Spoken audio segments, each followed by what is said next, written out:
નમસ્કાર મિત્રો, હર હર મહાદેવ બધાને સ્વાગત છે તમારું આજની વિડીયોમાં। મિત્રો, આજે તમને જણાવીશું શ્રાવણના 5મા સોમવારની વ્રત કથા। તો મારી તમને વિનંતી છે કે વિડીયોમાં અંત સુધી જોડાયેલા રહેજો અને જો તમે પણ ભગવાન ભોળાનાથના ભક્ત હોય તો કોમેન્ટમાં હર હર મહાદેવ જરૂરથી લખી દેજો, જેથી કરીને ભગવાન ભોળાનાથની કૃપા આપણા સૌ પર નિરંતર બની રહે। તો ચાલો શરૂ કરીએ શ્રાવણના સોમવારની કથા।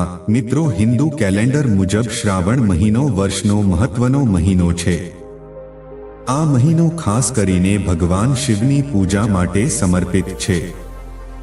શ્રાવણના સોમવારનું વિશેષ મહત્વ છે અને આ દિવસોમાં ઉપવાસ કરવાથી ભક્તો ભગવાન શિવની કૃપા મેળવે છે। અહીં અમે શ્રાવણ મહિનાના 5મા સોમવારની એક ખાસ વાર્તા રજૂ કરી રહ્યા છીએ, જેનું ધાર્મિક મહત્વ તો છે જ, પરંતુ તે પ્રેરણા પણ આપે છે। મિત્રો, આ વાર્તા એક નાનકડા ગામની છે, જ્યાં એક ધાર્મિક અને ભક્તિભાવવાળી મહિલા રહેતી હતી। તેનું નામ લક્ષ્મી હતું। લક્ષ્મી એક ગરીબ વિધવા સ્ત્રી હતી, પરંતુ તેણે પોતાની ભક્તિ અને ભક્તિભાવથી ભગવાન શિવને ખૂબ જ પ્રિય બનાવી લીધા હતા।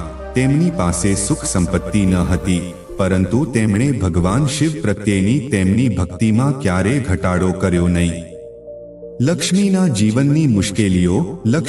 જીવન મુશ્કેલીઓથી ભરેલું હતું। તેના પતિનું અવસાન થયું હતું અને હવે તેની પાસે તેના પરિવારની સંભાળ રાખવા માટે પૂરતા સુખ સાધન ન હતા। તેના ઘરની હાલત દિવસેને દિવસે ખરાબ થતી જતી હતી। ખાવા પીવાની વ્યવસ્થા પણ યોગ્ય રીતે કરવામાં આવતી ન હતી। આ બધી મુશ્કેલીઓ હોવા છતાં લક્ષ્મીએ ક્યારેય ભગવાન શિવની પૂજા કરવાનું બંધ કર્યું નહીં। તે દર સોમવારે ઉપવાસ રાખતી અને દિવસભર ઉપવાસ કરતી।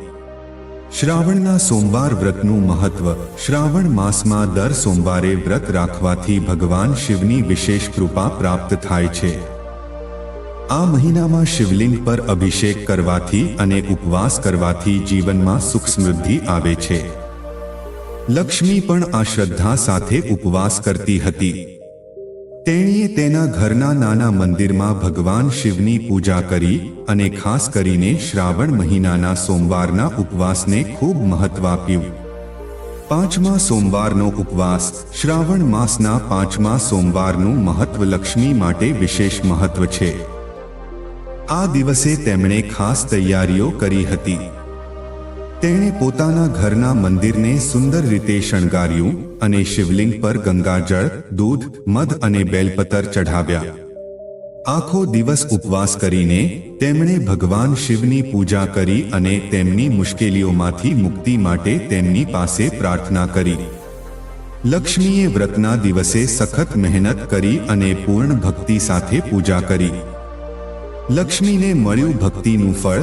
એક દિવસ લક્ષ્મીએ પોતાના સ્વપ્નમાં ભગવાન શિવને જોયા। ભગવાન શિવે કહ્યું, હે લક્ષ્મી, તમારી ભક્તિ અને તપસ્યાએ મને ખૂબ જ પ્રસન્ન કર્યા છે। હું તમારી બધી સમસ્યાઓ દૂર કરીશ। ભગવાન શિવની વાત સાંભળીને લક્ષ્મીનું હૃદય આનંદથી ભરાઈ ગયું। આ પછી ભગવાન શિવે પોતાની કૃપાથી લક્ષ્મીની દરિદ્રતાનો અંત લાવ્યો। તેમની આર્થિક સ્થિતિમાં સુધારો થયો અને તેમના જીવનમાં સુખ સમૃદ્ધિ આવી। તેને સારું ઘર, રહેવાનું પર્યાપ્ત સાધન મળ્યું અને તેના પરિવારની સમૃદ્ધિ પાછી આવી। આ કથામાંથી શીખ। લક્ષ્મીની આ કથા આપણને શીખવે છે કે નિષ્ઠા અને ભક્તિ સાથે કરેલા પ્રયત્નો ક્યારેય વ્યર્થ જતા નથી। ભગવાન શિવની પૂજા અને ઉપવાસ કરવાથી જીવનમાં મુશ્કેલીઓનો અંત આવે છે અને સુખ સમૃદ્ધિની પ્રાપ્તિ થાય છે।